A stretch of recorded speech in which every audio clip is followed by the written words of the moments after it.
Hello, mga kababayan. Magandang araw po, no? Welcome po sa hashtag Walk with Lan.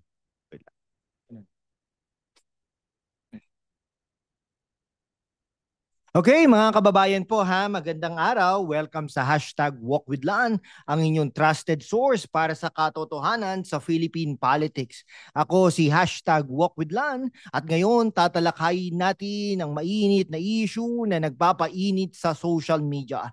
Arnold Clavio, no? Rumesbak kay Vico Soto. Arn, bakit mo sinisisi si Duterte sa baha?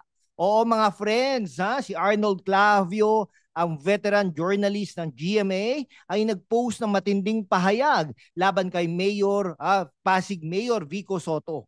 Pero wait lang, bakit ba biglang nadamay si former President Rodrigo Roa Duterte dito at bakit sinisisi siya sa baha? Is this another case of biased journalism o may deeper agenda?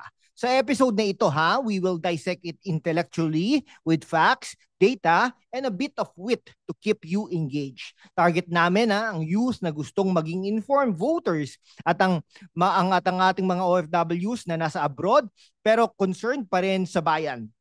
Stay tuned because we will favor the truth tellers like Vico and Duterte and criticize the hypocrites like Clavio. If you're new here, hit the subscribe button now, aiming for 100,000 subscribers. Let's dive in. Una, let's recap the facts. Noong August 21, 2025, nag-post si Mayor Vico Soto sa Facebook. Ano ang sinabi niya? He questioned why some well-known journalists like Corina Sanchez and Julius Baba would accept offers for paid interviews. Allegedly 10 million pesos to feature the Diskaya couple who are contractors trying to enter politics. The Diskayas, si Sara Diskaya ran against Vico in Pasig election. Pero she lost big time, but now they are being promoted in lifestyle interviews na parang celebrities. Okay bakit? Vico said, and I quote, bakit tinatanggap ng mga kilalang journalist ang offer na mag-interview ng mga taong papasok sa politika for millions? It's irresponsible and spreads misinformation. Fact-based yan, mga kababayan, based on public records. The interviews aired on Net25 and other platforms, gaining millions of views but no real scrutiny on their business dealings or political motives. Then, rumespak si Arnold Clavio sa kanyang Instagram. Sinabi niya, huwag kang magtago sa mga pasaring, Mayor. Kung may ebidensya ka, ilabas mo. He accused Vico of fueling distrust in journalism. But wait, Arn, sino ba ang nag-fuel ng distrust? Ikaw ba na may history of controversies? This isn't just about Vico versus Clavio. It's connected to bigger issues. Clavio has a pattern of criticizing Duterte, even blaming his admin for floods in Metro Manila.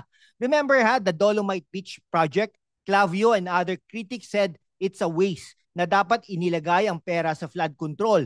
Pero fact check, the Dolomite was for environmental rehab of Manila Bay, not flood solution. Ang baha, root causes are the decades of neglect from previous admins, not just Duterte. Bakit mo sinisisi si Duterte, Arn, para sa ratings? Okay. Ano sa tingin ninyo mga kababayan? Bias ba ang media? Comment down below to keep the conversation going.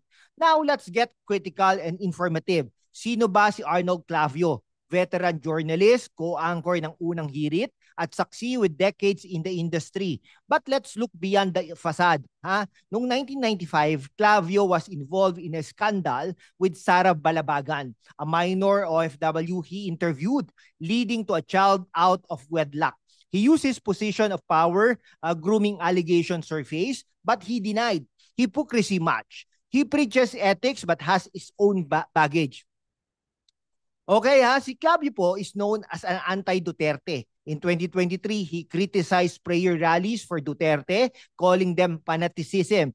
In 2025, he reposted a photo of Duterte with an attached oxygen tubing, implying fakeness or mockery. And on floods, in interviews and posts, Clavio blamed Duterte's infra projects for not solving baha, saying hindi nyo masolusyonan ang baha, sinisi nyo na pa ang Dolomite. Wait, Arn, the Dolomite was for pollution, not floods. Okay. According to the data from DPWH, Duterte built more flood control projects than any president. Over 5,000 kilometers of drainage, reducing flood prone areas by 30% in key cities. Ito po ay ayon sa official DPWH reports ng 2022. Si Clavio parang weather forecast, madalas mali pero lagi pa ring nagpapahayag. No? Criticizing Vico was clean governance while defending paid-like interviews. Intellectual dishonesty yan, no? Para sa ating mga kabataan, this is why we need critical thinking. Don't swallow media narratives whole. Okay, shifting gears, let's favor Vico Soto. This young mayor, only 35, transformed Pasig. Under Vico, Pasig won the seal of good local governance multiple times. He digitized services, reducing corruption. Online bidding saved millions. On floods, Vico invested in smart flood control, pumps, early warning systems, reducing baha incidents by 40% in Pasig. No? That is according to the data from LGU reports 2024. Unlike the Discayas, who are contractors with questionable deals, allegedly overpricing in projects, Vico calls out corruption. His post wasn't pasaring. It was a call for accountability. Para sa ating mga border day heroes, for OFWs, imagine your hard-earned remittances going to clean government like Vico's, not to paid promotions. Okay, Vico is like a fresh update, no, bug-free and efficient, while old journalists like Clavio are stuck in beta mode. Now, bakit mo sinisisi si Duterte sa baha? Arn-arn, Metro Manila floods are chronic. Clogged drains, climate change, urbanization. Critics like Clavio blamed Duterte for wasting on Dolomite 389 million pesos project, saying it could have fixed floods. No? Okay. Pero ito facts-based po tayo, Dolomite was for the Manila Bay cleanup, no? Removing 500,000 tons of waste, improving water quality by 20%. No? According to DENR data 2023, flood control under Duterte, 1.2 trillion pesos invested. Laguna Lakeshore Expressway, Marikina Dams, reducing flood damage by billions. Okay. Nako, in his shows, he highlights kay ano po to, kay Arnold Clavio, kay Arn. He highlights failures but ignores successes, no? Example po, no, Typhoon Ulysses 2020, Clavio said Duterte admin unprepared, but post-mortem reports show improved response compared to Ondoy, no? Ayan, this is selective reporting, mga kaibigan. Confirmation bias para sa ating mga kabataan. Matuto po tayo sa data, not headlines, no? Si Clavio blaming Duterte for baha is like blaming the rain for getting wet, no? Ignore the umbrella infra projects. Okay? His war on drugs. Si Duterte po, ito po ang katotohanan dyan. His war on drugs saved lives. Crime down 73%, no? That is according to PNP data. Anti-corruption naman, fired 1,000 plus officials, no? Sa infra, ito maganda, build. Hindi po BBM, build more. Sa kanya po, build.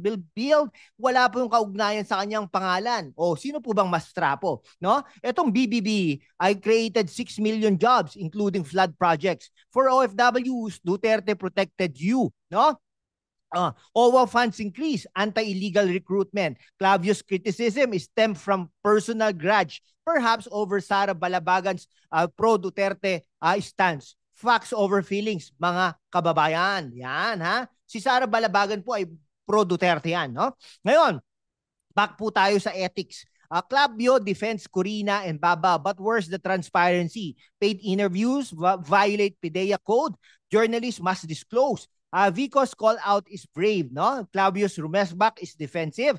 Media should hold power accountable, not promote contractors, no? Clavio criticizing Vico is like a pot calling the kettle black, parehong madumi. Mga kababayan, sa mundo kung saan ang kasinungalingan ay nangingibabaw, ang katotohanan ang unang sinisikil. Pero kasama kayo, magpapatuloy tayo sa laban, walang takot, walang kinikilingan at laging handa para sa bayan. Sumali na sa aking YouTube membership sa #WalkWithLan at tulungan natin ang channel na maabot ang 100,000 subscribers. Ang inyong suporta ang susi sa kalayaan natin para maipagpatuloy ang pagbabalita ng katotohanan. Salamat at kita-kits sa laban. Join now for exclusive content, live Q&A and more mga kaibigan. Ngayon, tatapusin na natin ang ating programa, no? To wrap up, Vico and Duterte represent progress, ha? Yan po ang katotohanan diyan, no? Clavio, outdated bias. Don't blame Duterte for baha. Blame systematic issues, no? Sisihin po natin yung mga flood control projects na ghost, no? O kaya naman defective, no? Ito, sinasabi po nila pag nagtayo daw po, no, nagpropose ang isang congressman, no, ng project, at pag nasira, pwede naman pong ano yan, merong warranty period kumbaga. Pero the mere fact na nasira, ibig sabihin may mali sa design. O di po ba? O kaya naman bakit po nagbibitak-bitak yan, no? Pagkatapos yung kumita, nako po, diba? Hindi nyo pinag-aralan. Ngayon, ang malungkot dyan mga kaibigan, yung mga constituents niya kahit na anong sabihin mo sa kanila, talagang iboboto sila. Dahil, pero for example, diba? Bibigyan kitang candy. No? Okay. Pag binigyan mo ng candy, biglang sasabihin sa'yo, bigyan mo ako ng 2,000 pesos. Binigyan naman kita ng candy, di ba? Ayan, yun yung mga, ngayon, sasabihin, binigyan po ako ng candy, iboboto ko po siya. Pero hindi po natin alam na mas malaki pala ang kinita niya sa mga flood control projects at mga proyekto. Biruin mo yung mga covered court na yan. Naku po, no? Yes, indeed, napakinabangan. Magkano po bang halaga nun? Kalahati, more than kalahati ang kinita ng congressman at ng kontrakto. Mga kaibigan, no? Ito po, yan po ang systemic, no, issues na kailangan nating gamutin. Kung gusto nating no? Iboto sa 2028 si Duterte. Yan. Okay, si Vico Soto sa susunod kung gusto nyo. 'Di ba? Pero wag na po nating i-elect yung mga tawag do, mga congressman na yan, anak ng congressman. Naku po, iboto natin yung mga bago, no? Bago, kahit magaling sa pamilya ng ng politiko, pero at least mapalitan natin, no? Kung hindi nag-perform, di palitan uli natin. Ganun po, no? Diyos ko, dapat ang congressman ay hindi nagpro-propose ng proyekto. Kumbaga, yan nga, more of executive yan. Mayor, gobernador, ano pa ba? Mayor, gobernador, presidente, yan, vice president, kung meron, no? Mga gano'n, DPWH, yung mga gano'n, no? Kasi, pag may nangyari, executive ang sisisihin. Congressman po ay ano po yan? Ang role nyo, yan, yung power of the perks, okay? Nag-aano po kayo, pero hindi yung mga ganyan, mga localized na flood control, no? Ano po yan? Ano ng gobernador, ng mayor?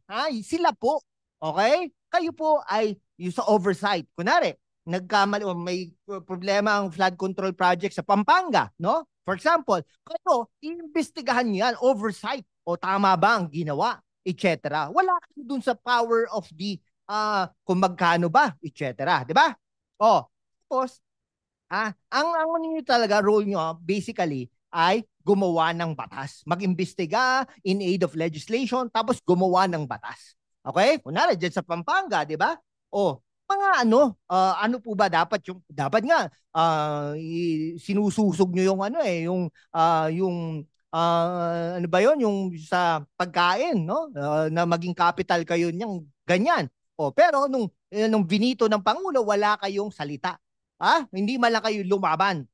Ganung bagay, no? Yung tourism, yung sabi nga ni Mika, yung Arayat gagawing tourist destination. Ay, maganda pong mga batas yan. Pero yung pagpapagawa ka ng proyekto, flood control project, ay hindi po maganda, no? Ayan, unethical ko. Baga mga kababayan. Kaya yung mga kabalin natin dyan sa Pampanga, natuto na po kayo, matututo na po kayo sa 2028. Okay? Mga stay informed mga kabataan. Kaya po tayo talaga may very energetic rito para sa mga kabataan po, ha? At saka mga OFWs na ating mga kababayan, no? Nagpapakahirap kayo diyan, nagsisend kayo ng remittances, may mga percentage po 'yan, no? Kumikita po ang gobyerno ng Pilipinas, bilyon po ang kinikita. Yung mga bilyon na yan, pinamamahagi yan sa mga flood control projects, sa mga sweldo ng mga guro. O, tingnan nyo, kung may mga kinurakot ng mga politiko na ito, ay idinagdag sa sweldo ng mga guro. Ha? Nakuha nyo po ba? O, nagpatayo ng classroom. Ha? Wala po sanang isang eskwelahan na kulang ang classroom at umaangal ang mga guro at umuutang. Ha? Nakuha niyo po ba? O, bakit po ganun? Ha? Yun po na tayo very energetic, no? O, kung nagustuhan niyo ang ating mga discussions for today, i-like na, i-share na, i-subscribe mga kaibigan. O, salamat sa panonood. God bless the Philippines at mabuhay ang Pilipinas.